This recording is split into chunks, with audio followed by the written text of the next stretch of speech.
त्याच्यामुळे सर्व प्रकरण जेव्हा हातात येईल तर निश्चितपणे आपण त्याच्यावर कठोरातली कठोर कारवाई करू। आदरणीय विजय वटेट्टीवार, अत्यंत गंभीर हा विषय आहे।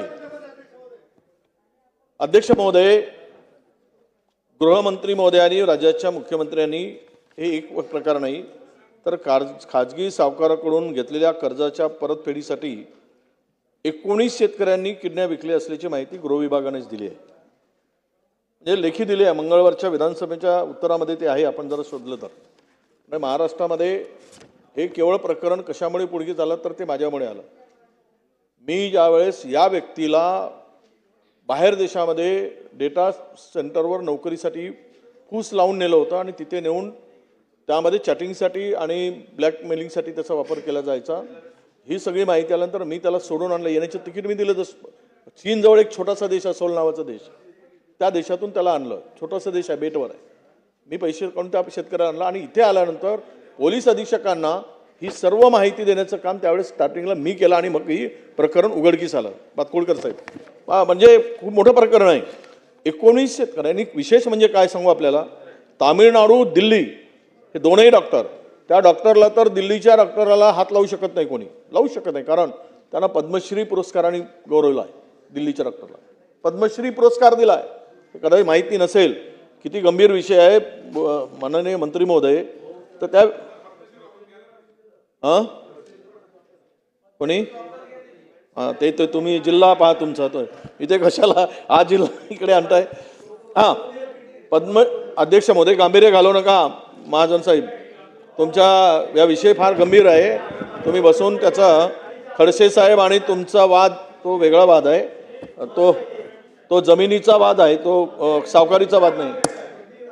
ते सावकार बाजूला बसणे। 19 लोकांनी आत्महत्या केली। अध्यक्ष महोदय, हद काय झाली की मर्यादा कुठे आहे? पण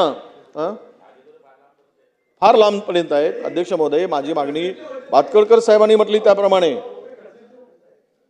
तर थांबा ना आता। मग आता तुम्हाला प्रश्न फार गंभीर आहे, तुम्हाला शेतकऱ्याच्या संदर्भात काढून, नाही तर तुम्ही काढा, काढत असाल तुम्ही। मंत्री महोदय त्यांना बोलू द्या। आता मी माझा आवाज अजून काही वाढवला नाही, त्यामुळं त्यांना जरा माझ्या आवाजाची कल्पना आहे। अध्यक्ष महोदय, 1 लाखासाठी 74 लाख रुपये तर दिलेच, किडनी विकली हे तर पैसे दिलेत, ट्रॅक्टर गेली, शेतीही गेली, ट्रॅक्टर होती ट्रॅक्टर उचलून नेली, ते सुद्धा विकून टाकली। आणि हे सर्व प्रकरण म्हणजे महाराष्ट्रामध्ये आता सावकारांचं राज्य असल्यासारखी परिस्थिती झाली आहे। 19 किडन्या विकल्या गेल्या शेतकऱ्यांनी। अध्यक्ष महोदय, हा प्रश्न इथे उपस्थित होत असताना खरं तर हे बघा, मी जरा गांभीर्य लक्षात घ्या, तुमच्या तोंडावर थुकतील लोक असं बसून शेतकरी 19 आत्महत्या किडन्या विकतो आणि तुम्ही त्याला काहीतरी बळजबळ करत बसलात। अध्यक्ष महोदय, मी म्हटलं नाही, हे मंगळवारच्या लेखी उत्तरामध्ये आलंय 19 शेतकऱ्यांनी आत्महत्या, आपल्या किडन्या विकल्या म्हणून। अध्यक्ष महोदय, विषय असा आहे की सावकारांचा एवढा मोठा पाश आणि काय करताय मग? मी जर हेच विचारलं मंत्री महोदयांना की 19 लोकांनी, शेतकऱ्यांनी किडन्या विकतपर्यंत आपल्या खात्याकडे माहिती नव्हती, आपल्या खात्याकडे ही कल्पना आली नाही, गंभीर आहे की नाही? म्हणजे गृह विभागाने किंवा तुमच्या पोलीस विभागाने, आम्ही तुम्हाला कोणाला दोषी धरत नाही, आम्ही तुम्हाला दोष देत नाही, पण एवढं मोठे प्रकरण होतात राज्यामध्ये, कनेक्शन काय, कुठले कुठले आहेत? यामध्ये चंद्रपूर, सोलापूर, अहिल्यानगर आहे की या जिल्ह्याचा समावेश आहे, यामध्ये आहे ना। आणि म्हणून माझी मागणी अशी आहे, मला उत्तर अपेक्षित असं आहे मंत्री महोदयाकडून, हे रॅकेट मोडून काढलं पाहिजे, हे संपवलं पाहिजेत। केवळ थातूर मातूर कारवाई करून हे होणार नाहीये। सरकार म्हणून, शासन म्हणून, मंत्री महोदय म्हणून या सभागृहात हे जेवढी सावकार आहेत, 19 किडन्या शेतकऱ्यांचे विकणारे आणि याच्या मागे असलेले सर्व सोबती सहभागी,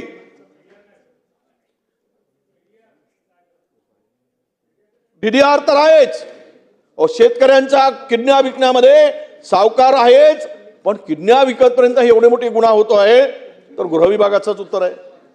त्यांनीच उत्तर द्यायचं, त्याच्यावर कारवाई कोण करणार? DDR असेल, DDR वरही कारवाई झाली पाहिजे. हे सावकारांचं नेटवर्क ज्यांनी तयार करून ही जी लूट चालली आहे, अरे तर हे तर आमचे अतुल भाऊ म्हटले त्यांच्यावर मोका लावा. मोका अरे यांना तर आणून साल्यानं फाशी दिली पाहिजेत, चौकात आणून मरतपर्यंत मारलं पाहिजेत. शेतकऱ्यांच्या किडन्या विकण्यासाठी त्यांना लुटण्याचं काम इथपर्यंत जर राज्यामध्ये येत असेल तर राज्यातील शेतकऱ्यांची परिस्थिती काय असेल, शेतकरी कशा संकटात असेल. म्हणून माझी विनंती आहे, मी बोलणार आहे नंतर, पण आपल्याला माझी स्पेसिफिक विनंती प्रश्न असा आहे, मला उत्तर मिळेल अशी अपेक्षा आहे की अतुल भाऊ म्हणतात त्याप्रमाणे या सर्व जेवढे सावकार आहेत आणि या किडनीमध्ये सहभागी झालेले आहेत यांच्यावर उत्तर तुम्ही खूप छान दिलं. उत्तराला त्यांचे मुख्यमंत्री महोदयांनी सांगितलं त्यांची प्रॉपर्टी आपण जप्त केली पाहिजेत. हो, जीव गेला एका किडनीवर 19 शेतकरी जगतायत. एक दुसरी किडनी गेली ना 19ही मरतील ना. म्हणून उत्तर चांगलं दिलं तुम्ही, पण यांच्यावर ज्या कलमा लावल्यात त्यामध्ये मोकोका लावण्याची आवश्यकता आहे. मोका तुम्ही लावणार का? आणि हे सर्व रॅकेट शोधून काढत असताना या रॅकेटचा सुद्धा जो आहे दिल्लीत, महाराष्ट्राची पोलीस जाऊन त्या पद्मश्री मिळवलेल्या डॉक्टरला अटक करणार का? साऊथ मध्ये पोलीस जाऊन आले चंद्रपूरचे, त्याच्या घराच्या भोवताल पोलिसांचा घुसू दिलं नाही, प्रवेश करू दिला नाही. त्या घराला सर्व गावकऱ्यांनी, त्या परिसरातील लोकांनी डॉक्टरला अटक करू दिली नाही. उलट पोलिसांनाच जीव धोक्यात घालून पोलिसांना वापस यावं लागलं. किती भयानक असेल. म्हणून SIT नेमून होणार नाही, तर याच्या खोलवर जाण्यासाठी या मूळ सूत्रधाराबरोबर महाराष्ट्रातील हे किडनी विकण्यासाठी भाग पाडणारे जेवढे सावकार आहेत या सावकारावर किती दिवसात कारवाई करणार आणि यांना सर्वांना एक कडक कारवाईसाठी जे काही सापडले त्यांच्यावर मोका लावणार का? मान्य विजय भाऊ, हा, आपण ही गोष्ट खरी आहे की सर्वात पहिले हे प्रकरण पुढे आणण्याकरता आपण पुढाकार घेतला, परंतु आपण सभागृहाचे ज्येष्ठ सदस्य आहेत. आपण दिलेली पूर्ण माहिती सत्य नाही आहे. एक तर कुठेही आम्ही दिलेलं नाही आहे की 19 लोकांच्या किडन्या त्या ठिकाणी गेल्या, 9 लोकांच्या किडन्या, आणि त्याच्यामध्ये शेतकरी आपण हा वारंवार उल्लेख केला. ह्या प्रकरणामध्ये फक्त ते पण दुर्दैवी आहे, एकच शेतकरी आहे त्याच्यामध्ये, आणि 2 लोक आहेत ज्यांनी किडनी आपली विकली किंवा डोनेट केली, ते महाराष्ट्रातले आहे 2, आणि बाकीचे उर्वरित राज्यातले त्या ठिकाणी. दुसरा प्रश्न आपण जो सांगितला की संबंधित डॉक्टर जो किडनीची सर्जरी हा पूर्ण देशभर करतो, कुठल्याही देशामध्ये किडनी काढायची असेल तर त्याला बोलून त्या हॉस्पिटलमध्ये पॉप्युलर डॉक्टर आहे तो, त्याला पद्मश्री असो का कुठले असो, तो सापडल्यावर निश्चितपणे त्याच्यावर कारवाई करण्यात येईल, हे आपल्याला सरकारच्या वतीने त्या ठिकाणी सांगतो. दुसरं, अजून हे कायदे स्ट्रॉंग करण्याकरिता, परंतु माझी आपल्याला विनंती आहे, आपण काय करतो सभागृहामध्ये भलतीच काहीतरी माहिती देतो. आपण वारंवार सांगितलं की 19 शेतकऱ्यांच्या किडन्या काढल्या, 19 शेतकऱ्यांच्या किडन्या काढल्या. 19 शेतकऱ्यांच्या किडन्या काढल्याने किंवा त्यांनी विकल्या पण नाही. याच्यामध्ये 9 जण आहे, आम्ही लेखी देखील 9 त्या ठिकाणी दिला, आणि त्याच्यामध्ये 1 शेतकरी आहे, पण ते दुर्दैवी आहे, काही विषय नाही, ते दुर्दैवी आहे. त्याच्यामुळे सरकार देखील गंभीर आहे. सरकारनं तातडी सर्वांना त्या ठिकाणी अटक केलेली आहे, SIT लावली. आपल्या SIT मुळे त्यामुळे सर्वजण आपण माहीत पडले की संपूर्ण देशामध्ये काय होऊन राहिलं आहे. तर ह्या अनुषंगानं जे लोक असतील त्या सन्मानावर तातडीनं कारवाई करण्यात येईल, हा शब्द येतो. खोतकर साहेब, एक मिनिट. आणि अध्यक्ष महोदय,